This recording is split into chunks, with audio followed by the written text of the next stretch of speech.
ಇಲ್ಲೇ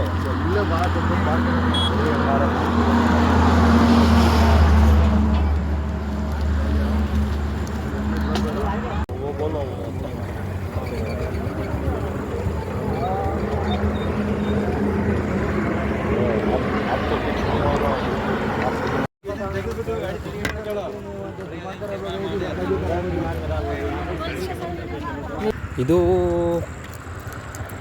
ಎಗ್ಸಿ ಹತ್ರ ನಡೆದಿರೋಂಥ ಇನ್ಸಿಡೆಂಟು. ಪಾನಿಪುರಿ ಗಾಡಿ ತೊಳ್ಕೊಂಡು ಬರ್ತಿರುವಾಗ ಬೈಕ್ ಅವ್ರು ಬಂದು ಇದ್ದಿರೋದು. ಪಾಪ ಬೈಕ್ ಅವ್ರಿಗೆ ತುಂಬ ಏಟಾಗಿದೆ ಅನಿಸುತ್ತೆ. ಪಾನಿಪುರಿ ಗಾಡಿ ನೋಡೋಂಗಿಲ್ಲ, ಬೈಕ್ ಇಲ್ಲದೆ ಬೈಕಿಗೆ ಏನು ಜಾಸ್ತಿ ಏಟಾಗಿಲ್ಲ. ಅದಕ್ಕೆ ನೈಟ್ ಹೊತ್ತು ಏನು ಅಂತ ಅಂದರೆ ಒನ್ ವೇಲಿ ಬರೋವಂಥದ್ದನ್ನ ಕಡಿಮೆ ಮಾಡಬೇಕು. ಮತ್ತು ಇನ್ನೊಂದೇನು ಅಂತಂದರೆ ಒನ್ ವೇಲಿ ಬರುವಾಗ ಲೈಟು ಇಂಡಿಕೇಟ್ರು ಎಲ್ಲ ಇರಬೇಕು.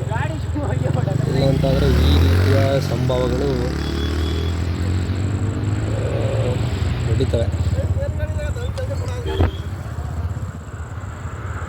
ತುಂಬ ಸಲ ಈ ಬರ್ತೊಳ್ಳಿ ಕ್ರಾಸಲ್ಲೆಲ್ಲ ಅಂದರೆ ತುಂಬ ಒನ್ ವೇಲ್ ಬರೋ ಅಂಥವ್ರು ತುಂಬ ಇದ್ದಾರೆ.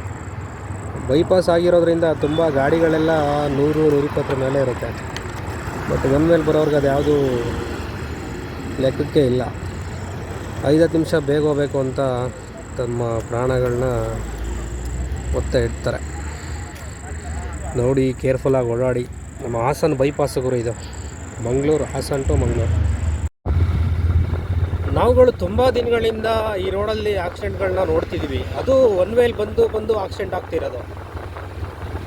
ಸಮಸ್ಯೆ ಎಲ್ಲಿ ಉದ್ಭವ ಆಗಿದೆ ಅಲ್ಲಿ ಸಮಸ್ಯೆನ ಕ್ಲಿಯರ್ ಮಾಡ್ಕೋಬೇಕಾಗುತ್ತೆ. ಯಾಕೆ ಅಂತಂದರೆ ಹತ್ತತ್ರದಲ್ಲಿ ಊರುಗಳಿರೋದ್ರಿಂದ ಡಿವೈಡರ್ಗಳು ತುಂಬ ಲಾಂಗ್ ಇದೆ.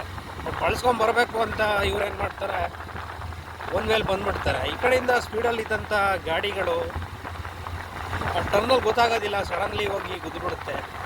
ಈಗ ಮೊನ್ನೆ ಇಲ್ಲೊಂದು ಓಮಿನಿ ಆಕ್ಸಿಡೆಂಟ್ ಆಗಿತ್ತು, ಸೇಮ್ ಅದೇ ಥರನೇ. ನಾನು ಕೇಳ್ಕೊಳ್ಳೋದೇನು ಅಂತಂದರೆ ತುಂಬ ಕೇರ್ಫುಲ್ಲಾಗಿ ಓಡಾಡಿ. ಒನ್ ವೇಲಂತೂ ಈ ರೋಡಲ್ಲಿ ಓಡಾಡೋಕ್ಕೆ ಹೋಗಲೇಬೇಡಿ. ಯಾಕೆ ಅಂತಂದರೆ ಗಾಡಿಗಳು 100 ಮೇಲೆ ಇರುತ್ತೆ ಈ ರೋಡಲ್ಲಿ. ತುಂಬ ಕೇರ್ಫುಲ್ಲಾಗಿ ಓಡಾಡ್ರಿ. ಇರೋದೊಂದು ಜೀವ, ಆ ಜೀವದ ಜೊತೆ ಯಾವತ್ತೂ ಆಟ ಆಡೋಕ್ಕೆ ಹೋಗ್ಬೇಡಿ. ನಿಮ್ಮನ್ನು ಹಚ್ಕೊಂಡು ಫ್ಯಾಮಿಲಿ ಇರುತ್ತೆ, ಮಕ್ಕಳಿರ್ತಾರೆ, ತಂದೆ ತಾಯಿ ಅವರು ಎಲ್ಲರೂ ಇರ್ತಾರೆ. 5 ನಿಮಿಷ ಲೇಟ್ ಆದರೆ ಏನಾಗೋದಿಲ್ಲ, ಆರಾಮಾಗಿ ಹೋಗಿ.